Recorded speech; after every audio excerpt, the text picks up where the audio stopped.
Well, thank you so much, Caitlin. I love all my treats, and my mind immediately goes, what can I make with this? So I'm very excitedly planning the next thing, especially with the amazing linen you sent. You didn't send, you wrapped it up for me and we passed it over. I'm very excited to sew something from this brown linen. I'm definitely thinking doll making and carrying on with my kind of toy adventures. Maybe a rabbit, a bit like the one that Kelly, who is Seaworthy Knots on Instagram, she stitched up a little linen rabbit. Sorry, my cleavage. And the little linen rabbit that Kelly made was a pattern, and she linked it in her Magic 3 Mile set. So I'm gonna maybe follow her lead and make a little brown rabbit. I'll see. That's currently the idea I have for the next item to start with my Stashvent from Caitlin. Thank you so much for all the treats. I'm super excited because definitely the embroidery threads should come in handy, possibly also with some Christmassy makings. And my own kind of crafting, so it's really great to have that join the collection and for me to be able to kind of do something from your stash. It's going to be really fun. So I'm excited to cut into this next. Fabric wise, knitting wise, I still haven't cast on, shame on me. It's now the 8th of December and I find it really difficult to do this whole sleepy stitch cast on, whatever it's called, provisional cast on thing. You know, it's just I hardly have any time to sit and knit, and I can't literally start something that's complex like that. But I will at some point because I want to cast on and I want to use all these bits of yarn, and then once I've cast on, I'll be hopefully flying through it.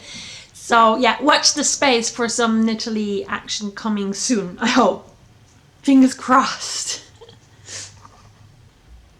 I will try carrying on adding the Stashvent treats as they appear to this nice little box that Lika gave me. And you might have seen in the unboxing in the previous Adventism episode, so it's worked out really well, kind of the connecting of the Stashvent and having this present, and it's just so nice to gather these materials and see what will happen from them later on. I'm excited to see what else there is in my Advent calendar. And I haven't unpacked Vibeke's calendar, mainly because I wanted to film it and share with you guys, so I'm gonna do that now and share a bit of my day.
I think it's a straw.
might have noticed there's a lot of daylight. It's a really sunny day in Berlin, and I had a really good time cycling to work and home. Currently at the wool shop where I'm working, or one of the wool shops where I'm working, which is Woll Berlin, we're working in 2 shifts. So Tuesday mornings I go in right after dropping my girl at school and then tidy up, and I might have to look through some orders and make sure that if someone has kind of reserved stuff, that it's put to the side, and all sorts of kind of tidying up, collecting online shopping. So if you're ordering something online, I might have had something to do with the packing. And so I was super excited to be cycling in the daylight and filmed a little bit. I know it's super dangerous, and I've recently almost had 2 crashes, but both times it was definitely very dangerous drivers rather than me. So I must admit that I did hold my camera, but it was on the bike paths that are super good. There is a couple of them along the journey, which I enjoy, that it's super safe to go on these bike roads. They're called like Fahrradstraßen. And you will see in this footage how, the ground also has these kind of symbols for drivers to know, to go careful, and generally there is no issues on these bike roads. They're super busy with bike traffic, so they're safe because there is a herd of us. And then there is a really nice newly made bike path along Karl-Marx-Allee, which is actually one of the most impressive cycle journeys you can take. I think even in a car it's impressive to go down Karl-Marx-Allee, because it would have been a very representative road in the kind of Eastern German times. It was the houses built either side of it were reserved for kind of high-ranking bureaucrats and officials of the state at the time. Now they're like flats, and some of them are still in kind of social housing complexes, but most of them are actually bought and owned. So it's quite a posh strip of housing, but some of it is quite like social housing, so it's a mix. And so are the shops that are renting there. The cafes, restaurants and bars along this strip are quite interesting. I don't know if I've captured a lot of it. I've definitely captured some of the sculptures along the way and the blue sky, and I hope you enjoy traveling on my cycling journeys with me.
Oh yeah, one of the highlights I think along this journey is the currently derelict but partly used for an arts collective building right on the edge or corner of Berlin Alexanderplatz. It's called Haus der Statistik, and you might recognize it because it featured quite a lot in the press releases and as a photograph as the background to one of the Black Lives Matters demonstrations, because it's a big, derelict, very crumbly building, and it says "Stop Wars" at the top, which someone has painted upside down, I guess, hanging from the ceiling. It looks super impressive. So you can spot that. You can spot Volksbühne, which is a theatre house in the east of Berlin. And I recently went on a women's march, and as part of that, the Femme Plaque collective had kind of glued a slogan onto the bottom of the Volksbühne wheel. It's a sculpture of a wheel with 2 feet, and the graffiti, the glued, it's more like a political statements that get glued in single letters, and this read Black Trans Lives Matters. I filmed that because it was kind of a good connecting point to some of the stuff I wanted to talk about in this episode, alongside of all the Adventism, also a bit on activism. So yeah, I hope you enjoy spotting some things. Obviously the big TV tower on Alexanderplatz features a lot. It's like a landmark in our city, so when the skies are blue and clear, it's a very stage happy building. It just kind of jumps into pictures and scenes a lot in Berlin, so you will spot it a couple of times as well, I think. Enjoy!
milk frothing.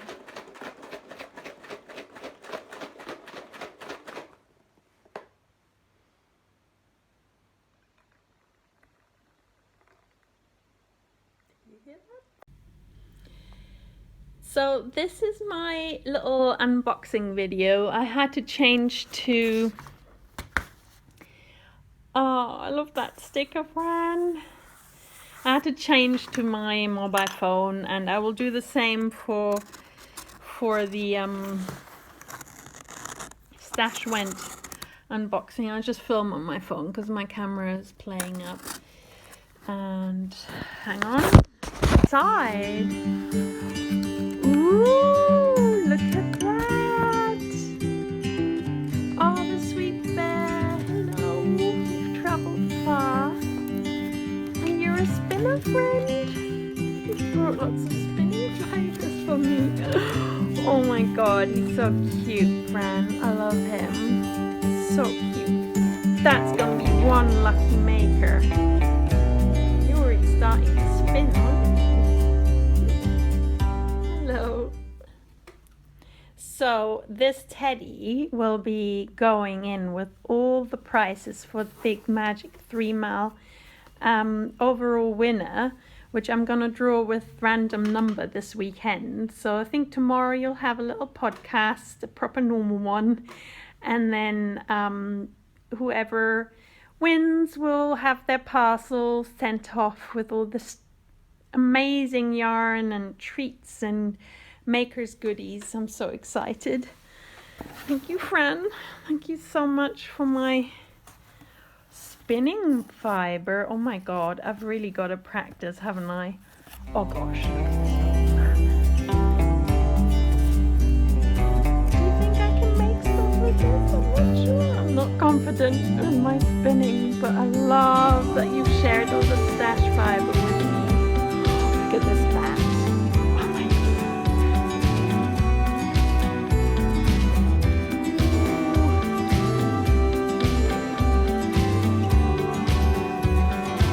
Better get that wheel going.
Thank you for coming to today's unboxing. One thing that's left to do, you can see in the background, we now have the Christmas tree up. This Christmas tree is called Trev, which is short for Trevor, and my Stashvent is right behind it, so I'm going to take you over, unpack the Stashvent, and then I'm off to work.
So it is day 10 of Stashvent and of Advent, and it's the 10th of December. I'm gonna unpack my Stashvent here right now, and also I have some unboxing because as every year for Magic 3 Mile, sweet Fran, who is at Woolenhearted, and she makes teddy bears and dolls, and lives in France, and we've been communicating and been online friends for such a long time now, and she always creates one bear especially for us. So I received her parcel. Sorry, I was just trying to check if the address was hidden. And I'm so excited. I'm gonna unpack the parcel that Fran sent me, and then I will record, well, some Stashvent opening, and I wanted to show you some of my Yarnchix goods that are still in the Etsy shop, because it's exciting this weekend. There's lots of things happening in the shop because I am working so much. I've realized I'm pushing myself if I'm creating more and more products. Like I think it's better to save those ideas and do them at a later date, and just kind of keep it simple and only have what I have in the shop, which is I'm changing from pre-orders to limited editions on this weekend. So if you felt like pre-ordering, you can kind of push me to create more, or choose to have something, and you will definitely, it'll start to just be whatever I have. It won't be a kind of endless amount of